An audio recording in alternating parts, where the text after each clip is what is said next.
नमस्कार दोस्तों, मैं सोनू जौहरी समीक्षा इंस्टीट्यूट में आपका स्वागत करता हूँ। एनपीपीएससी के बाद जो कैंडिडेट अभी इंटरव्यू देके आए हैं उनसे हम बात करते हैं इंटरव्यू का माहौल कैसा रहा। सबसे पहले सर का नाम जानेंगे। सर आपका नाम? मेरा नाम नीतीश तिवारी है। कहाँ से हैं सर आप? मैं सिंगरौली से हूँ। सिंगरौली से हैं सर। हाँ। किस बोर्ड में था यहाँ? मेरा बी बोर्ड में था, शर्मा सर थे। शर्मा सर। एवरेज कितने टाइम तक चला सर? ये मेरा 10 to 12 मिनट्स चला। 10 to 12। हाँ। किस तरह रहा इंटरव्यू का माहौल? इंटरव्यू का माहौल अच्छा था, बहुत बढ़िया था। जाते ही गर्म जोशी से एकदम स्वागत किया शर्मा सर ने। इसके बाद चूंकि मेरा नाम नीतीश है तो सीधे नीतीश कुमार जी बिहार पर आ गया। उन्होंने पहला प्रश्न मुझसे पूछा कि नीतीश कुमार जी अभी बहुत चर्चा में हैं, उनके बारे में क्या जानते हैं आप? तो मैंने बोला बिहार के मुख्यमंत्री हैं। बोले अभी वो मुख्यमंत्री की शपथ फिर से लेने वाले हैं, तो बताइए कौन से वो मुख्यमंत्री बनेंगे? तो मैंने बताया 10वें मुख्यमंत्री बनेंगे वो। इसके बाद फिर उन्होंने अगला क्वेश्चन मुझसे पूछा कि नीतीश ये बताइए उनकी पार्टी का नाम क्या है? मैंने बोला कि जनता दल यूनाइटेड उनकी पार्टी का नाम है। And very good. ये बताइए आपकी हॉबी बड़ी ही इंटरेस्टिंग है, सांपों के बारे में अध्ययन करना आपने लिखा हुआ है। ये बताइए सांपों के बारे में अध्ययन करना ठीक है, लेकिन उसमें वेनम और पॉइजन दो शब्द आते हैं, उसका फर्क क्या है? तो मैंने उसका आंसर किया सर को। इसके बाद फिर उन्होंने कुछ 2-3 क्रॉस क्वेश्चन पूछे, मैंने उनका जवाब दिया। तो फिर इसके बाद उन्होंने सब्जेक्ट एक्सपर्ट्स को उन्होंने ट्रांसफर कर दिया। सब्जेक्ट एक्सपर्ट्स को ट्रांसफर किया तो सब्जेक्ट एक्सपर्ट ने सबसे पहले इलेक्ट्रोकेमिस्ट्री के बारे में पूछना चालू किया। इलेक्ट्रोकेमिस्ट्री के बारे में काफी डिटेल में क्वेश्चंस पूछे उन्होंने।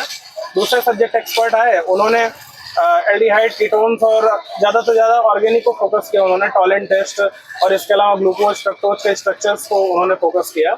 और इसके जस्ट बाद फिर एक मैम बैठी थी। मैम, मुझे लग रहा था कि वो यूपी से है कहीं से, तो पॉलीमर से कुछ क्वेश्चन पूछा उन्होंने। एग्जैक्ट मुझे टिक नहीं किया। टेरिलीन की क्या खास बात है, ऐसा उन्होंने पूछा। फिर इसके बाद उन्होंने स्पेक्ट्रोस्कोपी में एनएमआर स्पेक्ट्रोस्कोपी का बेसिक प्रिंसिपल पूछा। और फिर इसके बाद सर ने धन्यवाद बोल करके मुझे बाहर भेज दिया। इंटरव्यू खत्म हुआ। सर करंट अफेयर पे कोई क्वेश्चन बना आपसे? क्या करंट अफेयर पे?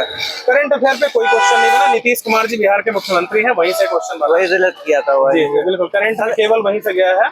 एनईपी पे कोई क्वेश्चन? हाँ, एनईपी पे कोई नहीं क्वेश्चन? नहीं, एनईपी पे कोई क्वेश्चन नहीं था, करंट पे कोई क्वेश्चन नहीं था, भारतीय ज्ञान परंपरा इन सब चीजों पे भी कोई क्वेश्चन नहीं था। सर काफी अभ्यर्थियों से बोर्ड टीचिंग कराई थी, तो आपसे बोर्ड टीचिंग कराई? नहीं, मुझसे कोई बोर्ड टीचिंग नहीं हुई। मुझे एक क्वेश्चन के आंसर में उन्होंने बोला कि क्या आप लिख कर दिखा सकते हैं? मैंने बोला बिल्कुल लिख कर दिखा सकते हैं। तब तक सर ने बोला कि नहीं आप बोल दीजिए। तो मैंने जैसे बोल दिया तो वो सेटिस्फाइड हो गए और बोला कि ठीक है, कोई बात नहीं, लिखने की कोई जरूरत नहीं है। सर आपने सॉरी कितने क्वेश्चनों को बोला? लगभग एक क्वेश्चन जो मैम का आया था, टेरिलीन की क्या खास बात है, उस पर मैंने सॉरी बोला था। फिर उन्होंने थोड़ा सा फोकस किया कि कौन सा परसेंटेज ऑफ क्रिस्टलाइजेशन है जिसपे एक पॉलीमर को क्रिस्टल, मतलब वो क्वेश्चन ही मुझे समझ में नहीं आया, इसलिए उस क्वेश्चन पर मुझे सॉरी बोलना पड़ा। बाकी शर्मा सर ने एक क्वेश्चन और पूछा था, मेरा स्नेक्स पे स्टडी करना है। उन्होंने कहा कि मान लीजिए कि सांप का वेनम एक कटोरी में रखा हुआ है और एक सांप एक को काट लिया है, तो बताइए मैं अगर उसको पी रहा हूं तो क्या वो पॉइजन कहलाएगा या वेनम कहलाएगा? तो मैं बोला जो उसके कॉन्स्टिट्यूएंट है वो तो उसके वेनम वाले ही हैं, लेकिन वो पॉइजन। फिर इसके बाद उन्होंने थोड़ा सा कुछ और उसको घुमाना चाहा, तो उस पर फिर मुझे सॉरी सर बोलना। उसके बाद उन्होंने बोला बहुत अच्छा, कोई बात नहीं, अब सब्जेक्ट की तरफ चलते हैं। इतनी ही बात हुई। ओके सर, आने वाले अभ्यर्थियों के लिए कुछ सुझाव देना चाहेंगे? आने वाले अभ्यर्थियों के लिए केवल इतना सुझाव है, ज्यादातर चीजें फंडामेंटल से पूछी गई हैं, लेकिन ऐसा नहीं है जैसा अभी तक मैं रिव्यू में देख रहा था कि केवल 11th 12th चल रहा है। नहीं, उन्होंने बीएससी और एमएससी की भी चीजों को टारगेट किया है, क्योंकि हमारा सब्जेक्ट है मेन और एक्सपर्ट जो है वो सब्जेक्ट के बैठे हुए हैं। तो बीएससी और एमएससी की हर एक चीज को एटलीस्ट डिफाइन करते तो आना चाहिए, और उसके अंदर में भी घुस करके अगर कोई इक्वेशन पूछते हैं, नाम से कुछ इक्वेशन वगैरह है, तो वो बिल्कुल याद होना चाहिए और पता होना चाहिए। इंस्टेंट उसका जवाब चाहता है, नहीं तो फिर उसको निगेटिव मानते हैं। जी थैंक यू सर, हमारे साथ जुड़ने के लिए आपको बहुत बहुत शुभकामनाएं। Thank you. बिल्कुल जी, धन्यवाद, स्वागत है आपका।